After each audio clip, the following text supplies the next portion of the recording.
Hey, je suis de retour! Oh my god! Ok.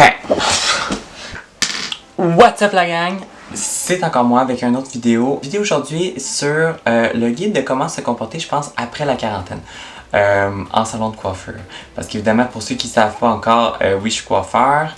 Et j'ai fait un petit guide vraiment de... le genre de clients qui peuvent irriter votre coiffeur. Je fais vraiment ça au nom de mes amis coiffeurs. En fait, bon, ils m'ont rien demandé, mais moi je prends en considération que oui, c'est des affaires que moi qui viennent m'irriter. Et pour avoir travaillé dans certains salons de coiffeur, je peux savoir que c'est des irritants pas mal généraux. Donc vraiment, on y va avec le guide de comment se comporter. En fait, ça sera pas le guide. En fait, c'est juste pour définir certaines clientes. Et là, je pointe pas personne du doigt, sauf que comme on dit, c'est le chapeau de fait. Mêlé parce que le soleil est fort, fait que ça va t'aider. Ok. Bon, première personne. Les clients qui arrivent en retard, les retards. On est indulgent, on le sait. Ça peut arriver à tout le monde un retard. Je suis pas parfait. Moi aussi, ça m'arrive d'être en retard. Surtout dans les événements importants comme les mariages ou le bal de finissage, je suis arrivé 2 heures après tout le monde. Ça me fait vraiment rire. Fait que les retards. Fait que quand est-ce que c'est considéré comme un retard qui est dérangeant? C'est quand ça fait plus que, je dirais, 15 minutes. Il y a tout le temps plein de bonnes raisons. Sauf que je vais te dire, un retard de plus de 15 minutes, c'est gossant. Des fois, c'est pas de votre faute.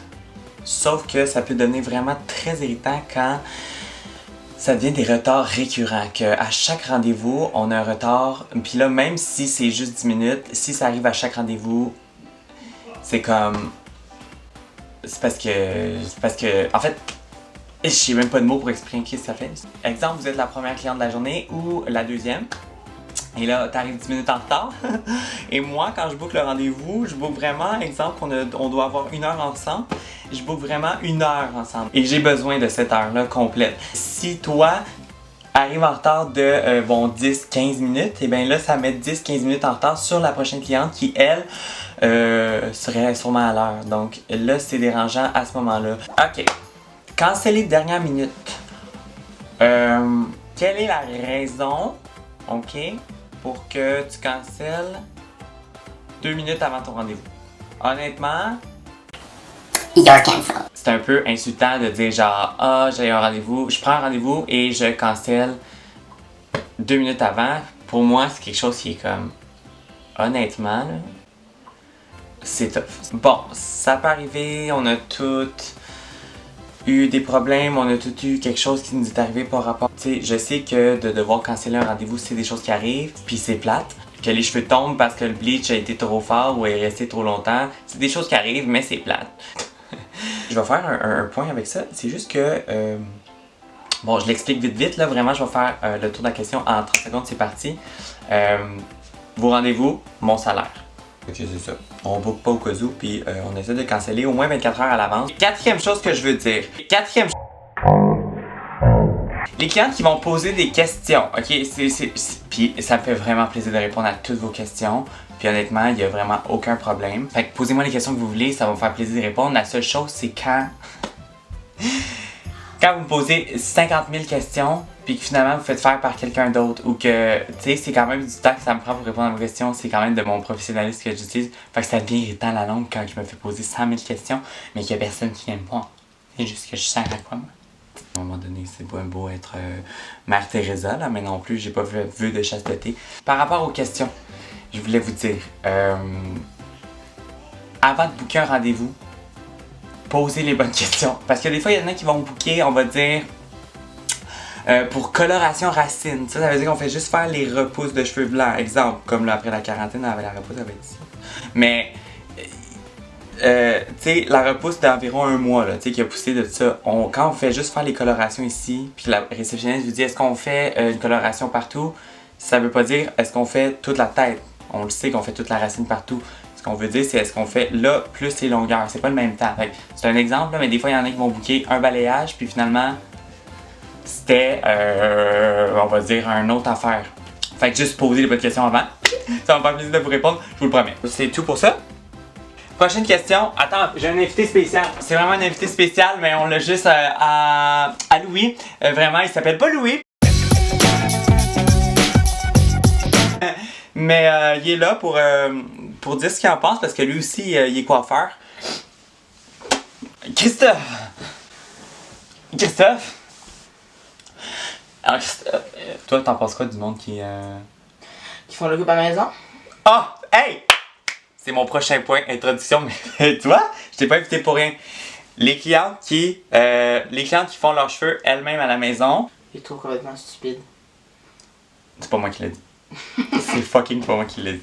Mais je vais vous mettre un vidéo dans la bio de la vidéo. Vous irez voir, c'est une compilation des pires catastrophes à la maison.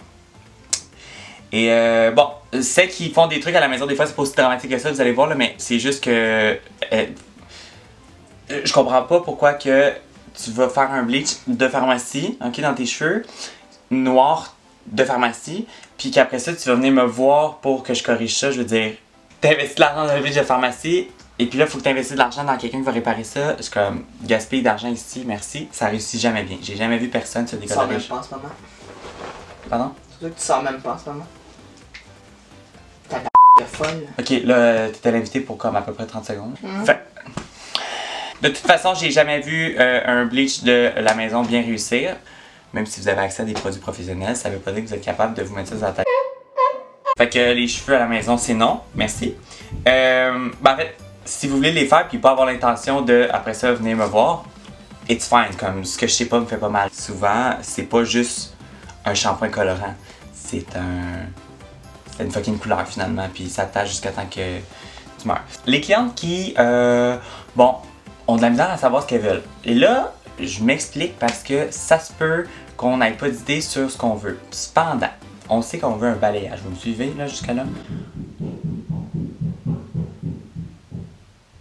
Mon Dieu.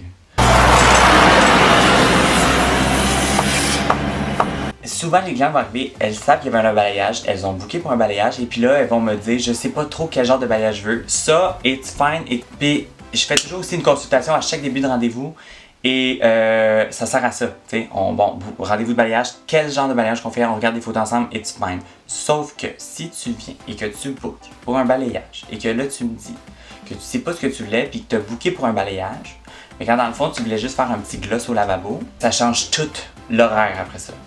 Et je vais faire un exemple vite avec ce qu'on vient de nommer. Balayage, 1 heure de temps ensemble pour que je fasse le balayage sur ta tête. OK? Il y a un temps de pause après, parce qu'une fois que c'est mis sur la tête, il faut attendre que ça agisse, puis après ça rincer. Donc, on laisse ça agir. C'est environ 1 heure, là, le temps qu'on laisse agir, qu'on rince, qu'on mette le toner après ça pour comme corriger la couleur. Bon, laver tout, au moins 1 heure. Et après ça, s'il y a une mise en pli ou une coupe, ben là, on se revoit ça. Et tous les rendez-vous de balayage sont bookés comme ça. Donc là, on arrive au rendez-vous, ok, et que là, finalement, tu savais pas ce que tu voulais, tu as dit, j'ai booké plus de temps pour être sûr.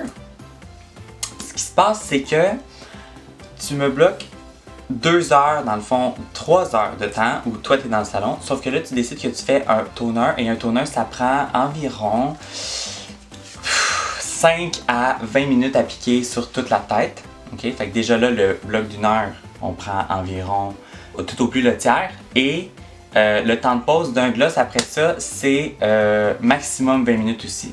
Donc, application plus temps de pause, ça fait un petit peu plus que la moitié du rendez-vous que tu as booké. Donc, je sais pas si tu sais, mais ça dérègle tout l'horaire après. Faut faire des prouesses et s'organiser pour que tout le monde soit content. Et là, ça paraît pas, puis on est là avec le sourire, mais dans le fond, je suis comme... They ask you how you are, you just have to say that you're fine when you're not really fine. Ce qui est dit. Si vous avez des questions par rapport à tout ça, c'est comme je dis, ça va me faire plaisir de répondre à ce que vous voulez. On s'envoie des photos sur Instagram. Quand c'est constructif et ça vaut la peine, ça me fait toujours plaisir. Mais il faut que ça en vaille la peine, tu comprends? On peut pas arriver à l'heure de notre rendez-vous et changer d'idée comme ça, ok? Donc, on arrive préparé. Surtout que là, au retour de la quarantaine, ça va être assez... ça risque d'être assez intense et je sais pas comment ça va fonctionner. Est-ce qu'on va être capable de prendre tout le monde en même temps? Est-ce qu'on va être capable de... Fait... Arriver préparé, hein? On se lance, let's go la gang, merci. Ok. Prochaine chose que je veux te dire. Et là, je veux vraiment que ce soit clair que c'est pas quelque chose qui est dérangeant ni offensant. C'est juste que c'est gossant. Les clientes, les nouvelles clientes qui arrivent au salon, ok? On s'est jamais vu ça. s'assoit sur ma chaise et commence à me dire « Moi, mon ancien coiffeur faisait ci. Moi, mon ancien coiffeur, c'était toujours comme ça. » Je ne sais pas pour quelle raison tu le vois plus.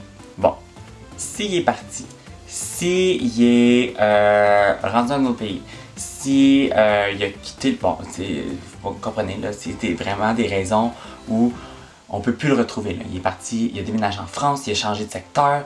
C'est cette raison-là, en fait, qui te pousse à venir changer de coiffeur. It's fine, je comprends. Par contre, s'il n'y a pas de bonne raison, pourquoi me parles-tu de ton coiffeur et ne vas-tu pas le voir? Ça, c'est quelque chose que j'ai jamais compris, moi. Surtout quand c'est bien fait. Parce que des fois, c'est comme, ah, mon ancien coiffeur, là, je sais pas, à la fin, t'es rendu que il me scrapait tout le temps la tête. Bon, je peux comprendre que tu changes de coiffeur. Cependant, si ça allait bien, pourquoi tu viens sur ma chaise me parler de lui? Tu veux que je devienne lui?